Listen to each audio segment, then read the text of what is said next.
Chemistry मास्टरचा नमस्कार.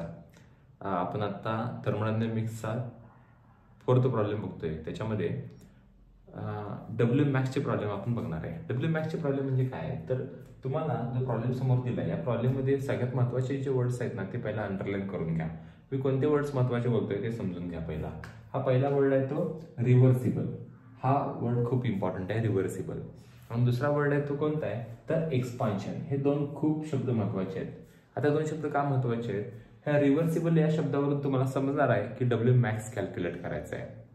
आणि expansion हा शब्द कशासाठी वापरायचा, आपण समजा हा कंटेनर आहे आणि हा पिस्टन आधी इथं होता, हा V1 म्हणजे यावेळेला व्हॉल्यूम V1 होता आणि काही काळानंतर थोड्या वेळानंतर हा पिस्टन मागे सरकलाय आणि हा व्हॉल्यूम V2 झालाय. याच्यावरनं काय कळालं तर व्हॉल्यूम V1 हा कमी होता आणि व्हॉल्यूम V2 हा जास्त होता. म्हणजे व्हॉल्यूम हा इन्क्रीज झालाय, व्हॉल्यूम वाढलाय.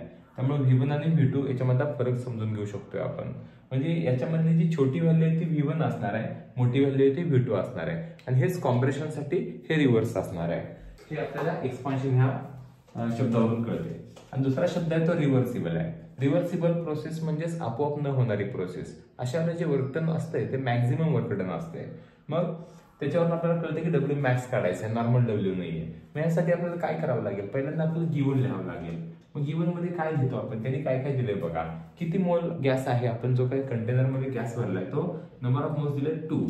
आता 2 मोल्स दिल्यात म्हणून बरं आहे.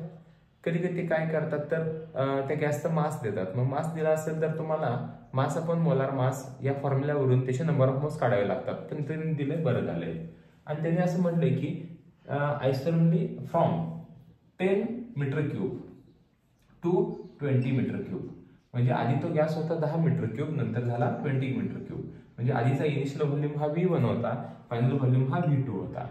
त्यानंतर आपल्याला काय दिलंय तर टेम्परेचर दिलंय. टेम्परेचर किती आहे तर 300 केल्विन आहे. आणि जो आर दिलाय तो आर तर तुम्हाला माहित आहे 8.314 जूल पर केल्विन पर मोल हा आर आहे.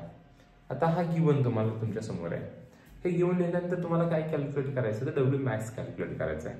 डब्ल्यू मॅक्स साठी तुम्हाला जो फॉर्म्युला सांगतोय actually to find W max, आणि पण फॉर्म्युला काय तर W max is equals to -2.303 nRT log to the base 10 V2 upon V1. आता फॉर्म्युल्यामध्ये ज्या गोष्टी आहेत त्या समजून घ्या. पहिली गोष्ट म्हणजे हा मायनस साइन दिसतोय. हा मायनस साइन कधी वापरतो आपण, ज्या वेळेला जो काही गॅस आहे तो एक्सपांड होणार असतोय. म्हणजे एक्सपान्शन जे होणार आहे ते by the system on the surrounding असेल तर अशा वेळेला आपण हा डब्ल्यू मॅक्स हा मायनस घेतोय. म्हणजे जर रिव्हर्स असता, कॉम्प्रेशन असता, म्हणून मी तुम्हाला ह्या वर्डला अंडरलाईन करायला सांगितलं होतं. का बरं, एक्सपान्शन असेल तरच मायनस साइन येतो. कॉम्प्रेशनला हा साइन काय करायचा असतो, प्लस करायचा असतो, कारण by the surrounding on the system work done असते म्हणून. मला इथं मायनस साइन अजून एक चेंज होणार आहे तो समजून घ्या. 2.303 n for number of moles, R म्हणजे गॅस कॉन्स्टंट, T म्हणजे temperature, log to the base 10 V2 upon V1. मग इथं V2 अपॉन V1 आहे ना, हे कधी पण एक गोष्ट लक्षात ठेवा, कायनेटिक्स असेल किंवा थर्मोडायनॅमिक्स असेल, याच्यामध्ये ही वरची व्हॅल्यू जी आहे ना V2 वाली, म्हणजे तिथं पण तोच फॉर्मॅट आहे. मग इथं मोठी संख्या वर येते, छोटी संख्या खाली येते. म्हणजे त्याचं प्रेशर दिला असेल तर तुम्हाला हेच करायचं आहे. जे जास्त प्रेशर आहे ती व्हॅल्यू वर घ्यायची, कमी प्रेशर वाली व्हॅल्यू खाली घ्यायची आहे. म्हणजे हा रेशो कधी पण 1 पेक्षा पुढे येणार हे याच्यावरून समजते आपल्याला. आता याच्यामध्ये आणि काय सांगतो, म्हणजे समजा V2 अपॉन V1 जो काही दिला असेल तर ही संख्या मोठी असणार आहे, ही संख्या छोटी असणार आहे, आणि त्याचं परत आपल्याला लॉग बघायचा आहे.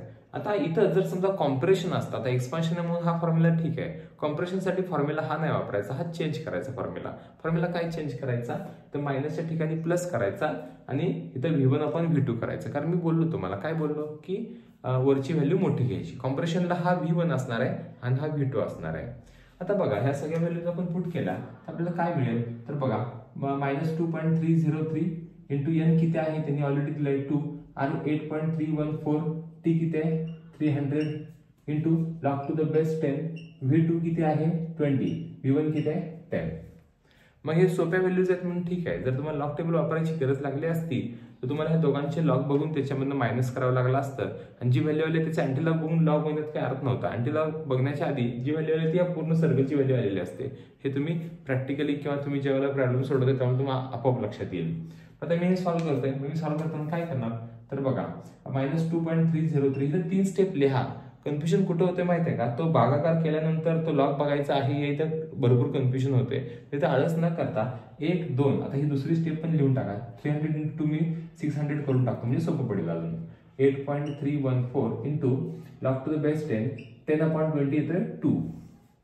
हे तिसरी स्टेप मी का लिहा म्हणतोय तर log 2 चा बघून लिहा तिथं. का लिहा त्याचं कारण आहे, कारण ज्या वेळेला तुम्ही लॉग टेबलनं कॅल्क्युलेशन करणार असताय त्यावेळेला सगळ्या व्हॅल्यूज इथं सॉर्ट आउट झाल्या बऱ्या. 0.3010 2चा लॉग 0.3010 ह्याचा लॉग बघून हे लिहा तिसरी स्टेप. म्हणजे ही एक, ही दुसरी आणि तिसरी, ह्या 3 स्टेप यायलाच पाहिजे. याचं कारण लॉग बघून इथं लिहिला की ही व्हॅल्यू याला मल्टिप्लिकेशनसाठी घ्यायची असते. इथं बरेच स्टुडंट मिस्टेक करतात.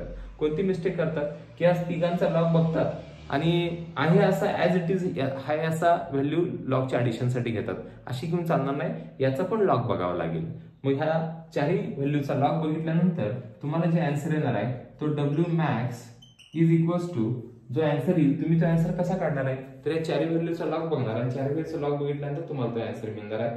तो येतोय 3458 वजा 3458 जूल. म्हणजे हे W max आहे. आता याच्यामध्ये मी लॉग टेबलचे कॅल्क्युलेशन सांगत नाहीये, पण तुम्हाला लॉग टेबलचे कॅल्क्युलेशन आधीचे व्हिडिओज माझ्या बघितल्यानंतर ते जमायला पाहिजे, येईल ते, त्यात काय प्रॉब्लेम नाहीये. मला वाटतं हा प्रॉब्लेम समजला असेल. लॉग टेबलचं कॅल्क्युलेशन पाहिजे असेल तर मी पुढच्या एका व्हिडिओमध्ये मी तुम्हाला ते सांगेन.